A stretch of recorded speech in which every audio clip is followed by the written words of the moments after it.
Our final speaker this afternoon for this breakout is Dr. Penny Schulz. She, together with her husband Jason and their young family, run a sheep and cattle operation at field on the Limestone Coast.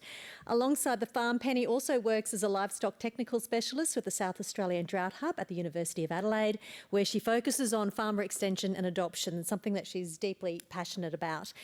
Through her university work and her consultancy, Penny's been involved in projects and lecturing on everything from farmer decision-making and ag tech adoption. Put your hands together for Penny Schulz.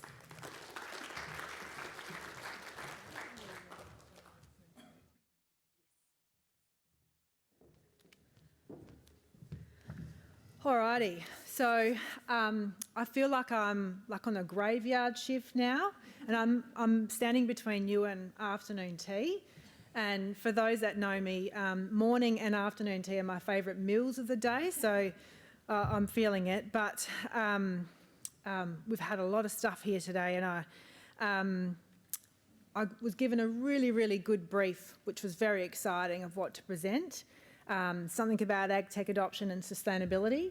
And I think if I covered all the dot points that were in the brief, we'd be here for 6 to 8 hours. But I've only got 30 minutes, so I've just picked a couple of those today. Great introduction from Annabelle. All my hats and worlds collide. We farm at the top of the Limestone Coast, little district called Field. Mostly sheep at the moment, but previously had a bigger cattle focus.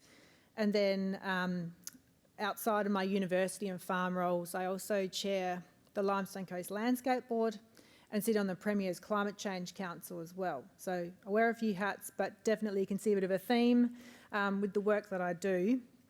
But because I am on the graveyard shift, I'm just going to get you to stand up if you're a livestock producer in the room. Don't be shy, this is not a test. All right, okay, good, we've got a few.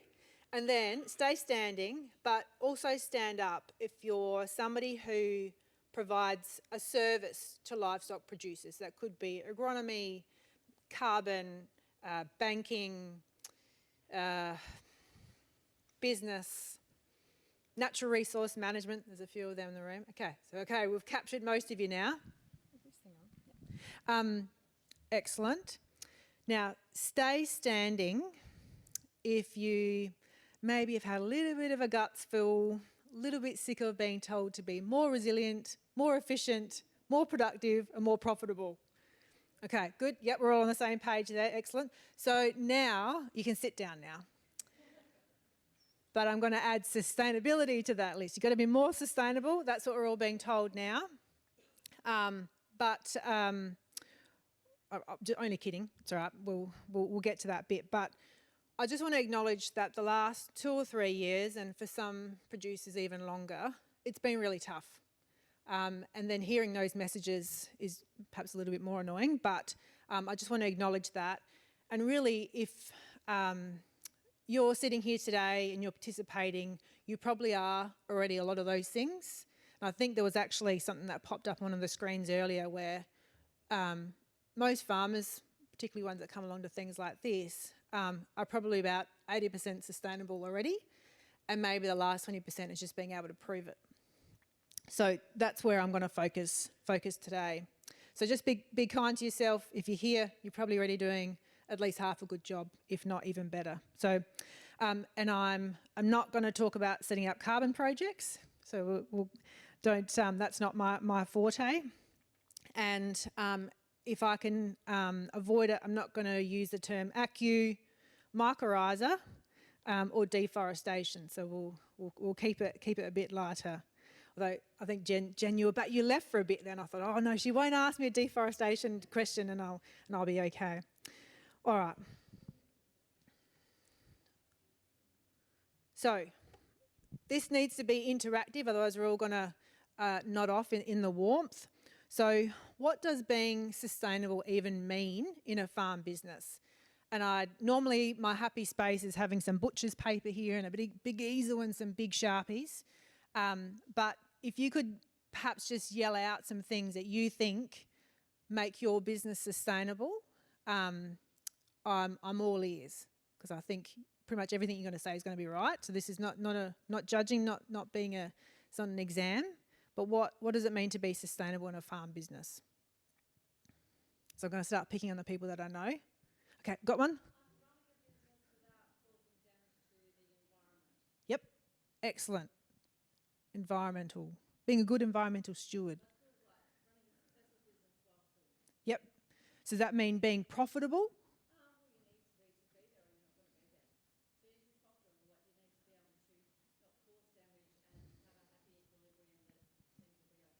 Excellent. So you want to add stuff to that?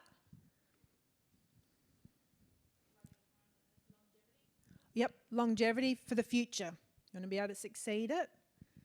Anything else? So we've got being a good environmental steward, being profitable, future success, being able to look after your people as well often comes up in this question. So whether that's you and your family directly, being a good employer, being able to retain people. Something else that also pops up is around animal welfare. So looking after the well-being and welfare of your animals, which generally has productivity benefits, but puts you in that good farmer box. Twice today, we've heard about the sheep and beef sustainability frameworks. I've grabbed their definitions of sustainability. We've pretty much covered off most of them today, but they're all about economics, social aspects, environmental aspects, pretty much covers everything. And as part of those frameworks, we look into our climate and emissions credentials as well. Other thing we've heard a fair bit about already, and we've had some good scene setting, is around greenhouse gas emissions. But I've got what's the deal? What's the thing that we're actually working with? Because farmers have been adapting to a change in climate and climate variability for decades and pretty much forever, and everyone knows that. But climate change mitigation, which is that bit where farmers and agriculture contributes to the solution or the fix that everyone's looking for, that's a lot more challenging. And the pledges that have been made, we've got one which is our state government, which has recently been updated. So we've got our at least 60% greenhouse gas emissions reduction by 2030 and then net zero by 2050. Our federal government, they've got the same 2050. I think it's actually 43%, so their aim for 2030 is a little bit lower, but who knows what's going to happen in the next few years. We've got our industry, so MLA, Meat and Livestock Australia. Some of you may remember for quite some time they've had the carbon neutral by 2030 strategy. With their new overarching strategy, they've kicked that back a little bit. Some of their messaging is quite different, but still see red meat production as contributing to those net zero ambitions. The other thing that's playing out in the background, which Mark from TFI was talking about and some others were as well, is there's federally legislated reporting schemes, which is mainly for the large emitters, for the big business end of town, of which we as producers pretty much all supply. And it's sort of the jury's out whether us as producers are going to have to provide them with our actual emissions, or is there something that's estimated? But I do know some big businesses are requesting it and will even pay a premium for it. Particularly if, I know Ranges Valley Feedlot, which is all Angus cattle, they ask for your emissions intensity of all your product. If you're selling grain into Heineken to make beer, they want that too. So, yeah, there's some indicators there. We've also seen some graphs and some charts already about where agriculture sits as a sector as an emitter. And Alice, you stole it. We'll see if people remember where this comes from. So in a national perspective, we've got agriculture sitting at around about 5th as an emitter underneath a bunch of other sectors. Who remembers where agriculture sits as an emitter in South Australia alone? So, yep, got quite a few. Excellent. So why do you think that might be? Why South Australia got quite a different graph?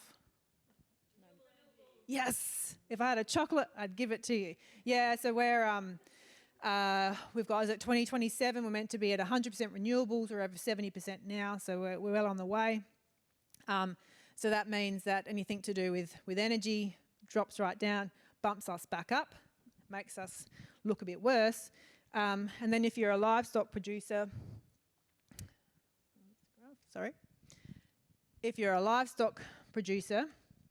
again, this slide's come up, so I won't test you on it. Of that 28%, this is just South Australia, of that 28%, livestock accounts for about 72%, if not more, once you account whatever happens in soils on livestock production system farms. So we're about 3/4 of that total emissions for the ag sector in South Australia. But don't panic. Don't start running around wondering which project you're going to have to sign up for to claim something. It's just to paint a picture of why the red meat industry probably does get a bad rap sometimes, probably a bit unjustified. I think in the last couple of days on ABC Radio, I was driving around and listening to some new release that came out that eating red meat's bad for the environment. We should only be eating 98 grams a week, and I reckon I'd average that on a day. So nearly had a crash, but all is not lost. We are making significant gains in the industry. We'll continue to do so, and as our levers start running out, I am hopeful that some of the technologies that are being worked on at the moment, which we've already seen today, will help us continue that journey towards net zero. So this is what happens. Well, I'm thinking that something good can come out of ChatGPT. So that's actually me. I may use it as my profile pic from now on. But yeah, I sort of punched in a few things in there, and that's what it came up with, and I thought that looks pretty cool. So for those that don't present very often to groups, I'm going to share a little secret with you. And it's a bit of a recipe for when you're presenting, particularly to farmer crowds. It's a 3-step process. The first step is to tell your audience what you're about to tell them, and then you tell them, and then you tell them what you've just told them. So here's my spoiler alert. This is what I'm about to tell you. So the other 3 steps I'm going to hopefully give you today as what you will hopefully remember is 1 is to keep good records. Number 2 is to calculate your emissions on farm. And number 3 is to find the technology and potentially a person that can help you do that easier and better. Again, this is not a test and not judgy. Put your hand up if you have had a go at calculating the emissions on your farm, or if you've helped a farmer do that for their farm business. Cool. That's probably the highest percentage I've seen in an audience. So, see, really progressive here today. So, what do you think keeping good records can do for your livestock business? So, I've mentioned a bit of a spoiler alert. Again, calculating your emissions, keeping good records will actually help you do that. But what else can keeping really good records do for your business? What can it help you achieve?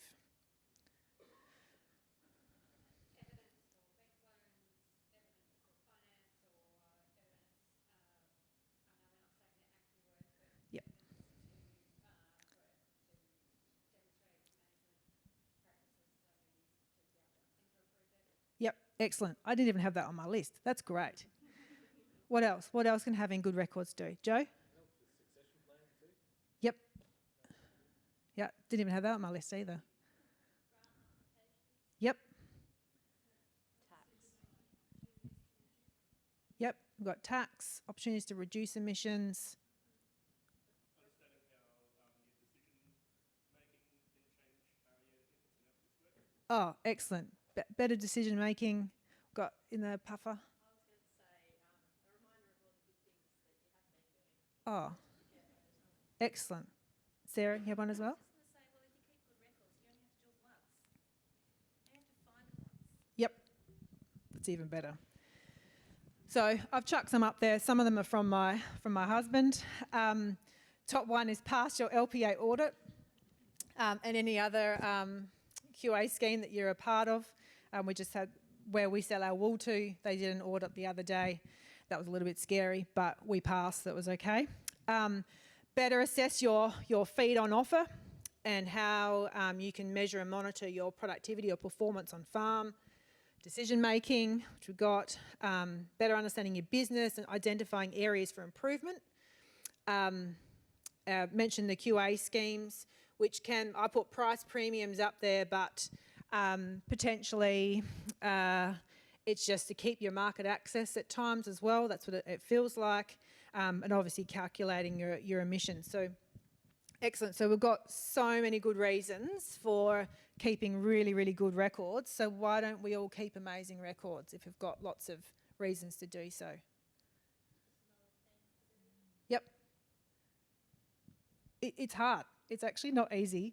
And most farmers don't become farmers because they love data and keeping records and benchmarking their business and financials. They become farmers because they've got expertise and areas of interest in livestock, in pastures, in mechanics and tractors, you name it. Generally, the data and benchmarking and whatever isn't at the top of the list, but inherently we become better at it as we go along.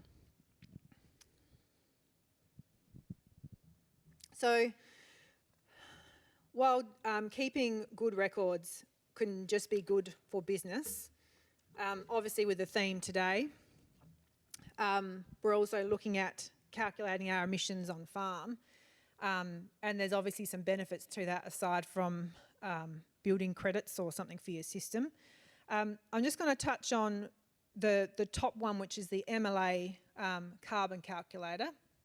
Essentially, this is a digitised version of the sheep and beef greenhouse accounting framework, which gets called the SB-GAF.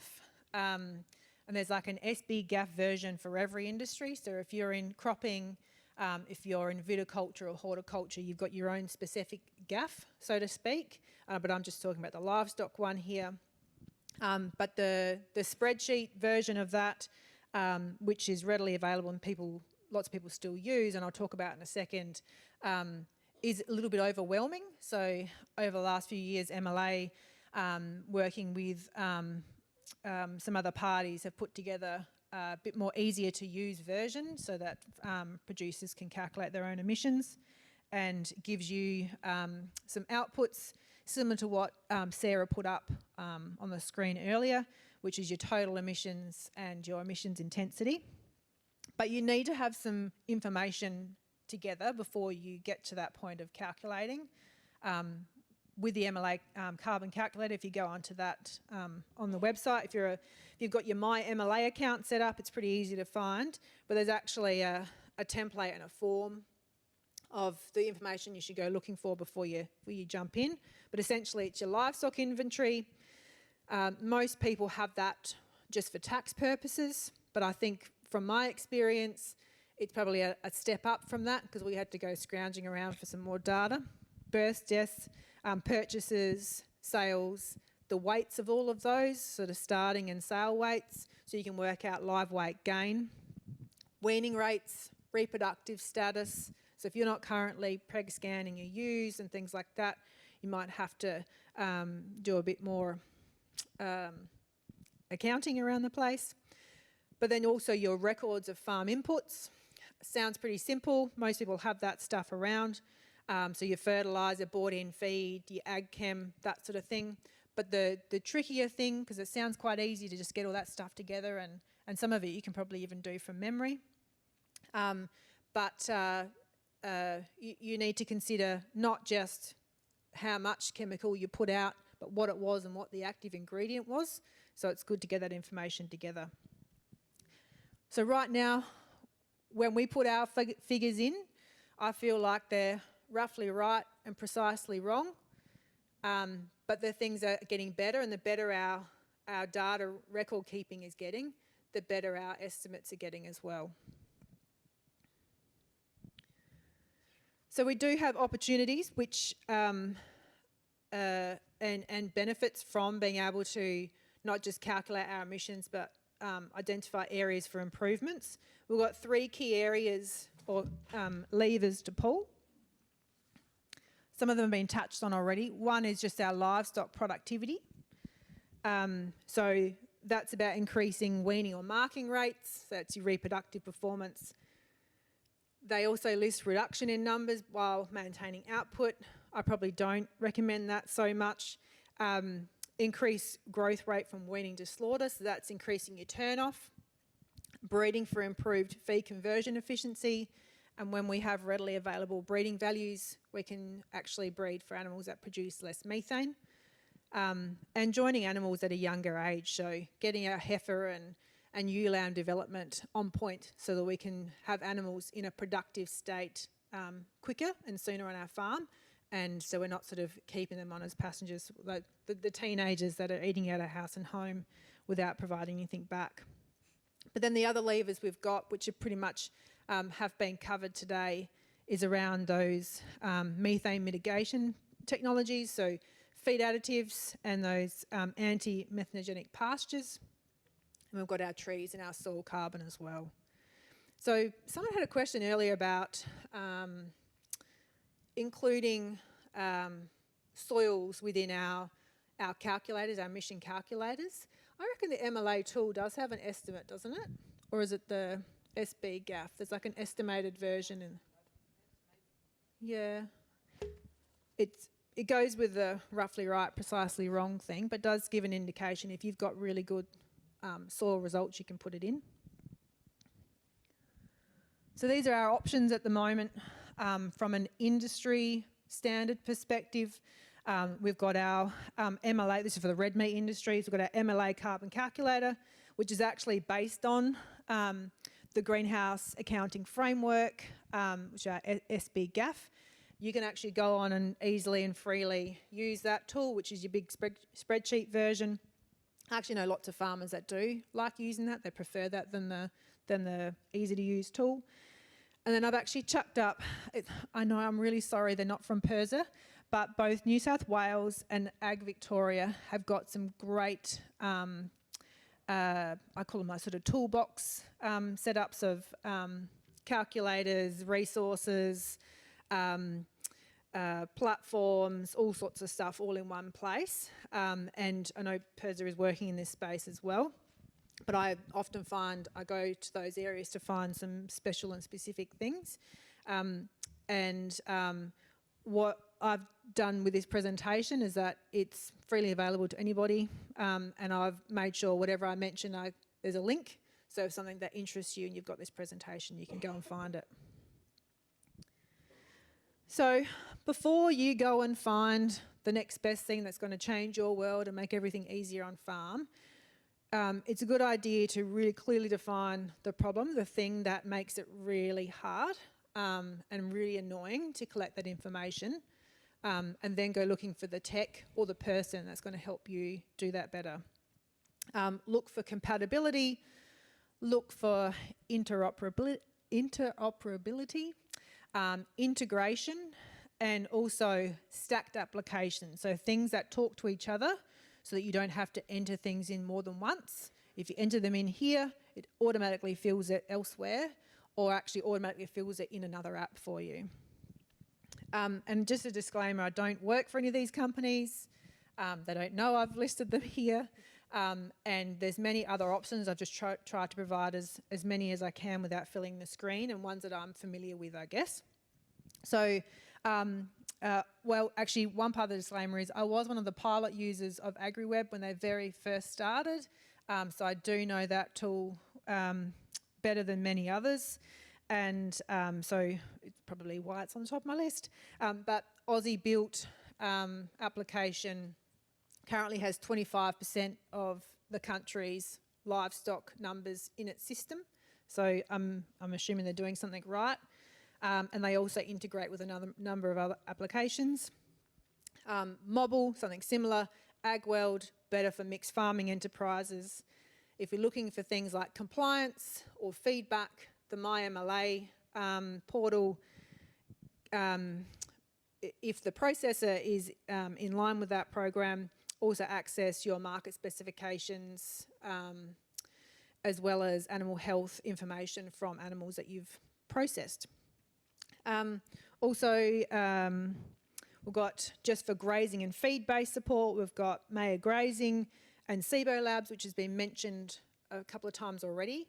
So the free version is the Australian Feed-Based Monitor program, which is through MLA. So they've got their own sort of free version. If you want to go next level and have data every 5 days of feed on offer in your paddock, you go to Pasture Key, so that you pay a subscription to get that information.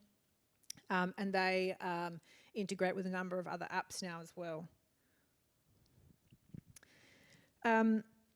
Weighing, EID, auto drafting, bit of a topical thing these days now that pretty much everything is mandated to have a tag in its ear. But we've got a couple of options as well from a weighing and drafting perspective, because we've got lots of stuff that's available to put in the paddock, whether it's walkover weighing or in-paddock weighing, like an OptiWeigh. There's a number of options available.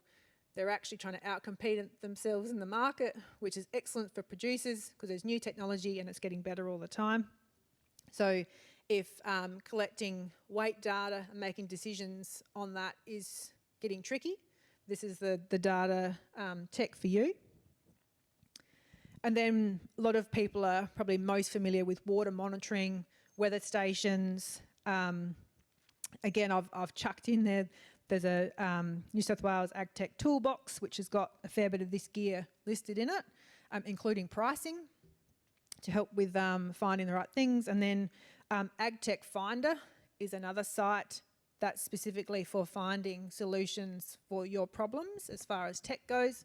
They've got an awesome podcast channel, and not just because I feature in 5 or 6 of them.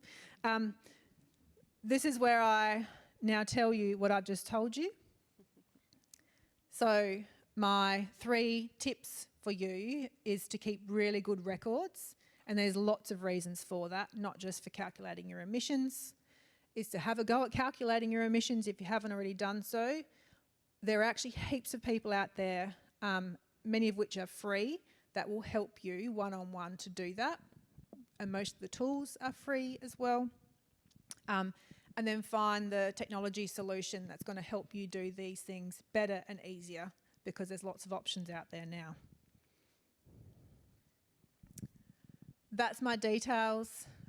It will be in the presentation. Take a photo, hassle me later. There's lots of cool projects that the SA Drought Hub and Uni of Adelaide are working on at the moment. From a sheep perspective, we've got a precision sheep management project that's being rolled out, and a few in the beef industry as well. So happy to chat about that over afternoon tea.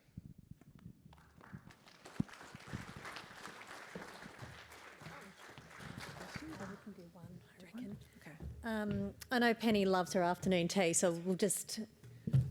Why don't we have one question and then you can rush off and have a cup of tea. Anyone, any questions for Penny? I loved your audience interaction, well done. Getting into that afternoon slump. It was really, really entertaining. No one wants to ask a question? Whoa. No? Oh. While people... Is that working? Yeah. While people are thinking of questions, I will just give a plug for our free workshop that we're running tomorrow from 10 till 12:30 here, which is to help people just open up those carbon calculators and see what kind of data you need to put in, and that'll be from a cropping, livestock and viticulture perspective. And then our carbon outreach officers, many of which are here today, will be also running those workshops all around the state throughout the rest of the year and start of next year as well. So keep an eye out, because there's people to help you for free out there, and here, right here. I think there's some outreach officers here, isn't it? Yep. Ah. Okay, hassle them. Ask them lots of questions, yep. All right, we'll leave it there. Thank you very much for everyone's presentation in the breakout session this afternoon.